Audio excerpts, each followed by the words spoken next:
Show me how. All right, folks, I'm going to show you what I did on this shower. I wasn't going to shoot this video, and I'll try to do my best because it's extremely impromptu. All right, so what we have here is your typical shower pan, and I've seen people squirt panel adhesive on there and trowel it out, and that's all good, and that's not a problem at all. So that's probably what I'm going to do. I'm just going to use a panel adhesive, although I'm going to probably focus more on these points. So what I'll do is I'll dab it onto here first, and then maybe a little bit out in the field. So on the perimeter, I'm going to want to hit all of these joints. Now you may or may not want to shim your pan up 1/4 inch off the floor with a piece of material. I don't think I'm going to do that. This is just a small place. It's a tiny house. I've showed you this before. You can see I really want to leave this open. I don't know if I'm going to be able to because, I don't know, these clowns in Arizona, they act like megalomaniacs, right? Like they're just all authoritative. You know, they're tyrannical, authoritarian. Was that it? Authoritarians? Anyways, they're acting extremely authoritative, like a megalomaniac, like what they do is so important. And really all they do is rely on the engineers. 384 square feet, Central Arizona. It's stunning. It's just a great little secret place. It's April right now. The birds are always chirping. They love these Italian cypresses. Boy, anybody that has them, they're just like telephone pole nests. And anyways, okay, so let's get back to it. So here's what I got going. Let me sneak through the bay here. So what I have is an offset. I landed right on that joist. I only took out a little bit of the joist and not even all of it, as you can see. So that offset slings this way. And then again, this is what it looks like, the offset, okay? That's it. So what you want to do when you do the layout, I probably could have, if I had the pan and everything, and if I knew if the drain was going to be in the center or off to one side, I probably could have slightly jogged the, or moved the joist, okay? Pre-drilled the holes here, and those will line up with the studs. One over here, it's unfortunate it's cracked, but tile will go on top of that. And then I just put this backing block right here. I haven't even screwed it in yet, so you're gonna wanna have a little bit of backing.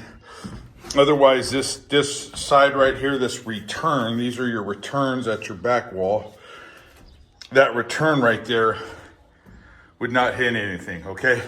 So what I'll do is I'll take you down. I should have done all this rough plumbing. I did most of it. There's my vent coming up. I'm not sure if I shot all this video, but there's a toilet, there's a drain coming through for the vanity, and then this is the kitchen area here. Now I'll show you underneath so you can get a better perspective of plumbing. I'm the one that did the octopus video. Thought I'd get more views on it, but I didn't. That's the drain right there, and that's going into the septic over here. All right, and this is it right here.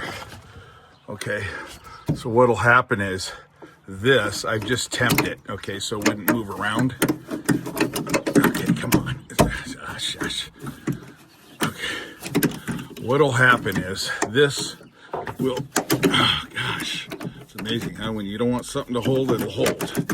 When you don't want it to hold, it'll hold, and when you do want it to hold, it won't. So you can see here, I'll be just rising this up here.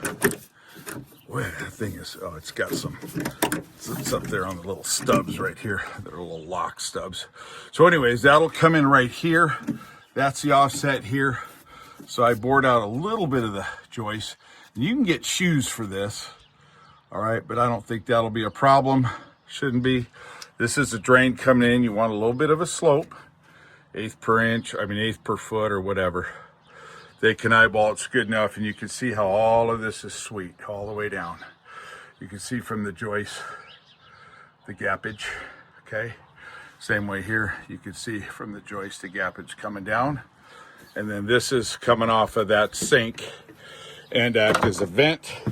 The sink is over here, okay? So look, I hope this was helpful. Show me how, just wanted to show you how to use an offset in a basic plumbing job on a raised foundation. Again, this is a flood zone, which is a joke. If the water ever ran this high in Arizona, they'd call it Hawaii or Miami. Okay, folks, you know what? I wasn't going to add this, but I just thought I'd show you what it looks like at the end. The shower pan, it's all glued in. That's where I use the offset, okay? Got the slope. Got to have a little bit of a slope, obviously, or water's not going to drain downward. It always takes the path of least resistance.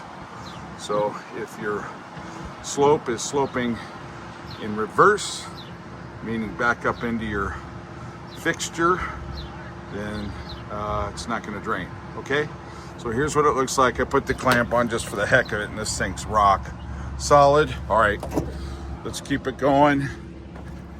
Show me how. Just thought I would try to sew the rest of this, or putting in fiber optics out here in the middle of nowhere, which is incredible because there's places in LA that don't have it. This is what the pan looks like. I put the flanged screws in. There's cracks in the corner, that's the way I bought the pan, but once the hardy back comes down, I'll throw a little cock there. Anyways, it's level. Trust me on that one. There's a little bit of a seam at the bottom, which will be good. I'm probably just gonna put in some cheesy flooring in here. I really wanted to do nail down hardwood flooring because it screams for it, because it's raised foundation. And then your leftover pan material or your pan packaging is good to use for a protector. So when you do your shower walls, okay, you'll have a protector, especially if you're doing tile or something, okay? And this thing's really solid, at least when I walked in it last time. I mean, there's no potato chip effect. Nothing's creakling and crackling and making noises. And then there's the pan cover, and again, that'll be my vent up. I should have put the rough in first for the pan, but not a big deal. Okay, show me how. Just showed you how. Excuse me, to install a shower pan on a raised foundation. Thank you for watching and subscribing. I like the comments. People are commenting on things that they may not like or is questionable, and that's all good because I'm always open to learning. I've been off and on out of the trades for a long time, mostly an interior guy, self-taught on most plumbing and electrical. That's where my electric hot water heater's going. I'm going with that Stabell. I think that's the best, the German one. There's only two interior electric water heaters that I know of, and boy, do they take a lot of juice. It's a good thing I put a 200 amp panel on this little tiny house. All right, thank you for watching and subscribing. Yeah, it's taken forever too.